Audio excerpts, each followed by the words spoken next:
again in another episode of Expat Living. My name's Lenny. While you're enjoying some Yaya dances, this is the traditional dance of the ethnic Ketu people in the mountainous region of the central province of Quảng Nam. Well, Yaya is now more than just a dance. It is also the brand name of a new brocade product line, one of which I'm wearing right now. Well, this kind of brocade is loved and even sold to international markets. And the one who has helped develop this brand name is actually a Belgian designer and fabric enthusiast. She has spent nearly 3 years working with the local weavers to help them escape poverty with this brocade. So let's find out who she is.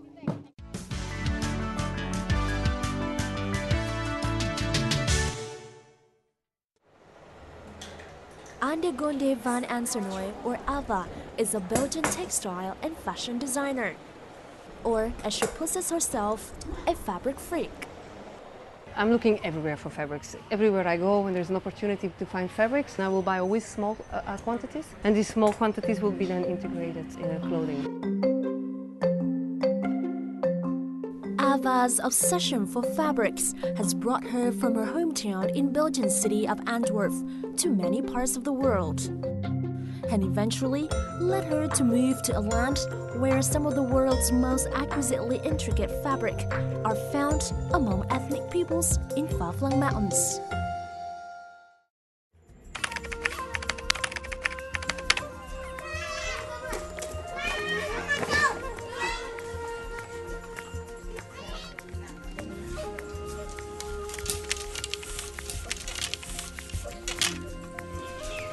First visiting Dorong village in 2004 to research hand-woven textile, Ava was immediately enchanted by the Ketu ethnic brocade and the ethnic group's long-standing weaving tradition.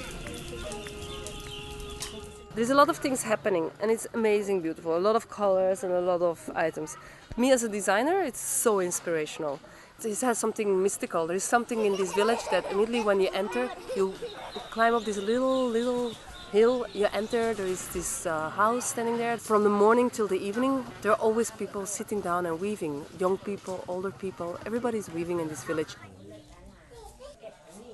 Brocade weaving has always been an essential part of Ketu life. Girls learn to weave from as young as 7 to 8 years old and go on to be responsible for weaving to tailoring clothes and other items for decoration, spiritual purposes, or as gifts. Despite their exceptional weaving skills, Ketu weavers barely earn any income from their talent. We didn't sell our brocade, we only gave them as gift. We didn't know we could make a living from brocade. We weave because it's part of our tradition.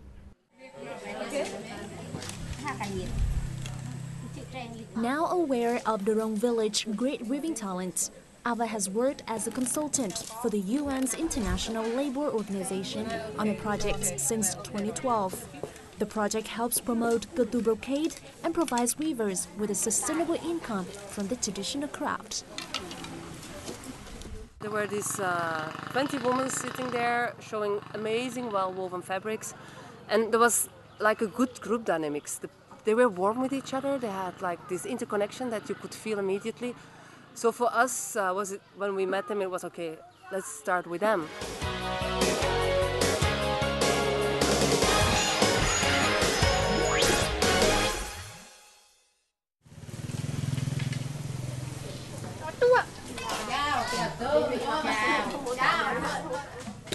This is where nearly 20 Ketu weavers in Dorong village gather since 2012 to produce fabric and join Ava's training sessions. These sessions include design and business training as part of an effort to establish an independent business group with sustainable product lines. Once every fortnight, Ava travels from her home in Hoi An to Dorong village to train these weavers. They are extremely good weavers, so on the weaving area we don't need to do too much. They are very open for new designs. They have a very good group dynamics, but running a business they didn't know nothing about it. So we really have to start from scratch to help them to become a business group. First of all, it's the production. So it means that they receive an order They had to learn to divide the order between the people and to sort out the yarns. They had to learn to do quality control during the setup of the loom. Then when they start weaving, to see that the measuring was right. When the moment they finish their production, they need to store. Then they have to make the invoice. We had to learn to list them. Then they had to send to the town the order. They had to learn to pack it. It looks all very simple, but it's a lot of things to learn. It takes also a lot of practice. I didn't realize we have to learn so much to produce and sell our brocade products. It was very challenging at first having to deal with all these documents and numbers, but after a while we've got used to them. They are actually very systematic and helpful, especially as we are now working in a big group. Besides business lessons, AVA also conducts design training sessions. The purpose is to develop a marketable product line in which new contemporary elements are incorporated while simultaneously preserving distinctive traditional features of Kutu brocade. So what is the most typical feature of Kutu brocade that sets it apart from other kind of brocades?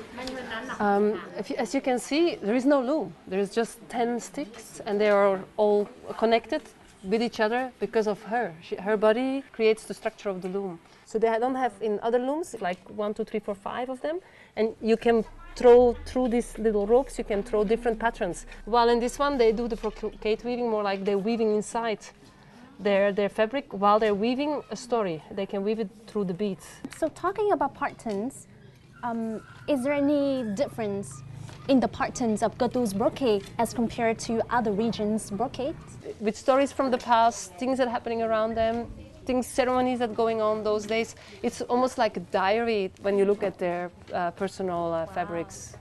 Chị ơi, thế thì ý nghĩa của những hình mà chị đang dệt ở đây là gì đấy ạ? Đây là cổng treo, đây là hoa. Hoa. Tức là mình dệt những cái gì rất là quen thuộc trong đời sống hàng ngày của mình đúng không ạ? Quite important to know whatever they were weaving in the past, they were weaving it for their mothers-in-law, to please the mothers-in-law. So they made very beautiful fabrics. So the mother-in-laws were very happy with them. So they could show. Chị cho em làm thử được không ạ? Right now, I want to try to see if I can please my mother-in-law with some beautiful patterns, as we say. Okay.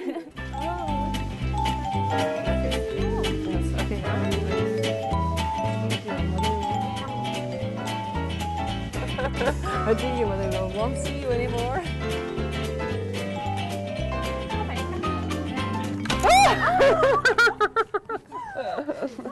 Sorry, I cannot hold this. Mạnh cái chân đi, không phải làm như thế này để thăng luôn đó. Cái tay này không phải đưa lên như rỉ, phải thẳng như đó. Thế thì tuột chân. Cái chân này phải đạp thẳng vô, không thể tuột được. Nếu mà em làm em bật lên cái này chặt là cái này bị tuột rồi. You know, I tried weaving before once with the Thai ethnic people in the northern mountainous province of Điện Biên. I have to say it was difficult, but still easier than this because you know they have a huge weaving loom with all the supporting parts. But here, as you say, the weavers themselves are the loom, so we have to like incorporate every part of our body in order to weave them all together. It's so difficult. Despite all the initial difficulties, a business group was finally formed in 2013 for these weavers. Inspired by their traditional yaya dances, the business group is named Kutu Yaya, conveying not only the craft, but also a part of the culture. This is the first product has been woven. It's quite similar as their fabrics. This one looks very ethnical. This one is still very ethnical because the technique is ethnical and the whole feel of it is ethnical, but the coloring is contemporary. After this one, the ELO and the government really requested that we should create their own collections. So that we have these 18 products made over a time span of maybe 6 months. And that's what you can now find today in their village and in some places in Hoi An. The color frame in the first catalog I have been setting up. At the moment, they are making their own things. They still use many of the shapes, but they are encouraged to make their own products and they are encouraged to make their own designs. Kutu Yaya products now widely vary, from scarves, bags, purses to mobile phone holders. They've even made their ways to fashion collections for designers such as AVA. AVA has consistently ordered fabric from Yaya for a run boutique in Hội An, providing the group with a sustainable income stream.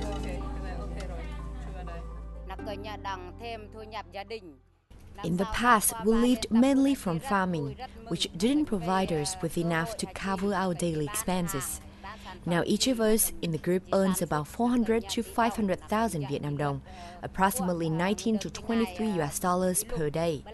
We can buy our children better food, pay for their education, and even save a small amount.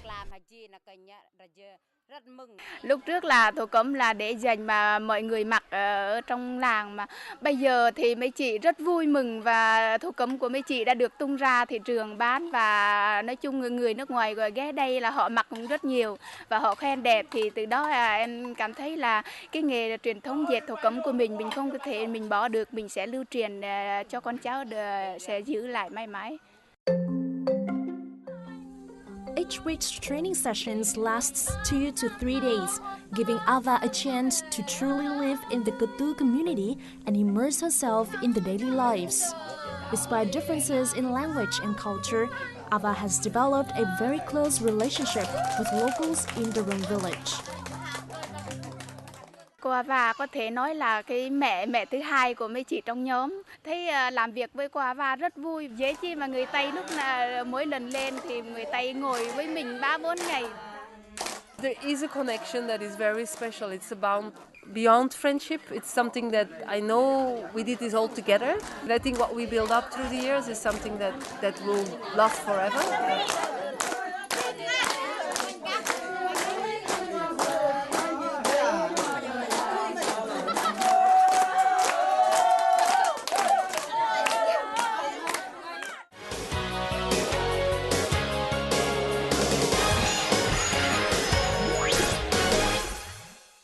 Getting back from the mountain, I'm now visiting Ava's shop in the center of the lovely old town of Hội An. This is where Ava has transformed pieces of Cơ Tu brocade into modern European-styled clothes and accessories. And this is where Cơ Tu ethnic fabric becomes couture high fashion. So let's check it out. Hello, Ava. Hey. Hi. How are Nice you? to see you. Nice to see you too. It's Having pretty fun? busy around here. Yeah, oh my God, I'm very lucky. So many people helping me here to set it all up. Because tonight we're going to launch the couture collection. Oh. And I'm also so happy to let you know that 2 ladies came down from the mountains. 2 ladies, 2 yeah. weavers. Yeah, and they will come here and have the evening with us, and they will do also some weaving. Wow, Yes, that's yeah. going to be great. Yeah, it's gonna be a lot of fun. Can you make some time for me? Like show me around the shop a little bit? Yeah, no worries. Okay, give me a moment. Yeah. Shall we have a look? Yep. This way. AVANA is opened in 2010, so that's now about 5 years. The whole collection is built up in a way that it starts from the fabric. It's like cooking. When you start cooking, you need good ingredients. That's right. Yeah, and this shop is like the fabrics are like a good Italian olive oil. So if you have a nice fabric, then you can do whatever you want. So it's all about the fabric. Yes, all about the fabric. What about the design? The design are really shapes that are loose and flowy, layering, but it's mostly the fabric that makes the design. Yeah. And so, the unique and intricate Cơ Tu brocade has inspired Ava to design her brand new couture collection. So here we have the couture collection. So here it is. Yeah. 2 months ago it's launched in Antwerp in Belgium, in the gallery of Hilde Metz, and during 1 month we had like 120 items, and they're 80% sold out. And today we're launching here in Hội An. Yaya is weaving 5 different fabrics for me, and they're used in 5 different clothings. With touches of ethnic patterns on the collars, sleeves, shoulders, or waist, Ava has elaborately embraced the accents of Cơ Tu traditional fabric in contemporary designs.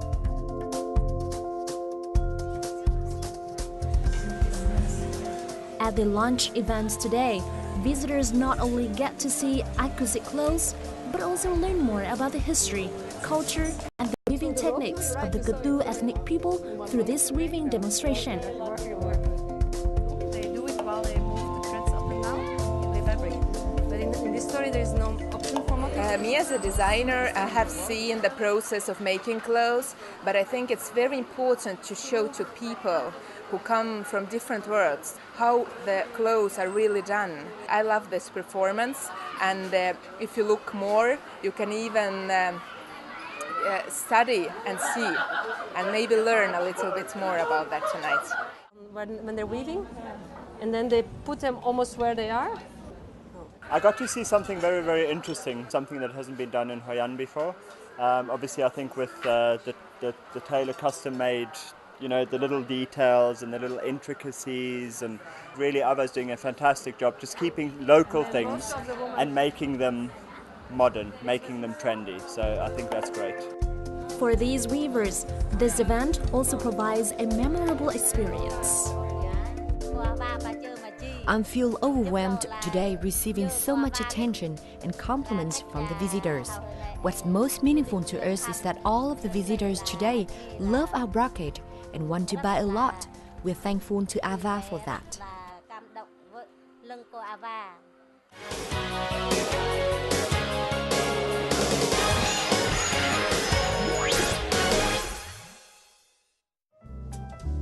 This lovely house in the outskirts of Hoi An City is where Ava currently lives with her husband and 2 children. Besides her husband and children, there's also another member in Ava's family. Ava ơi, xuống đây uống nước. Vâng, xuống đây.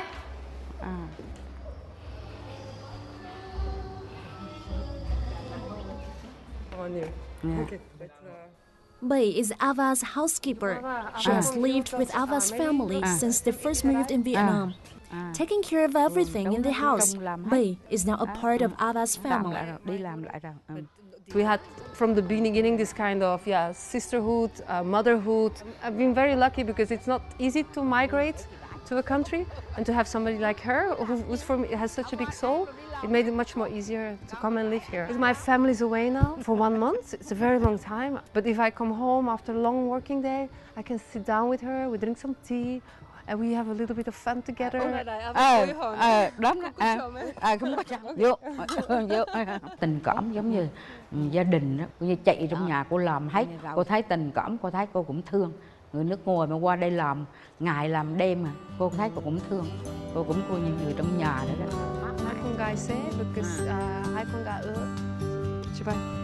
Okay. But Hoi An is really my home. I love the sea, I love Phu Khai, I love the old city, I love the mountains so close by, so it's where I live. I don't consider myself as an expat. I moved here, I'm like a migrant. I'm living here and I'm not going to live away from here. This is my home. While having a cup of tea, chit-chatting, while watching sunset, Ava and her friend really know how to spend some quality free time, don't they? Well, what about you? What would you like to do when you have some time off work? Coming up next, our reporter will give you 1 suggestion for your time out, so stay tuned.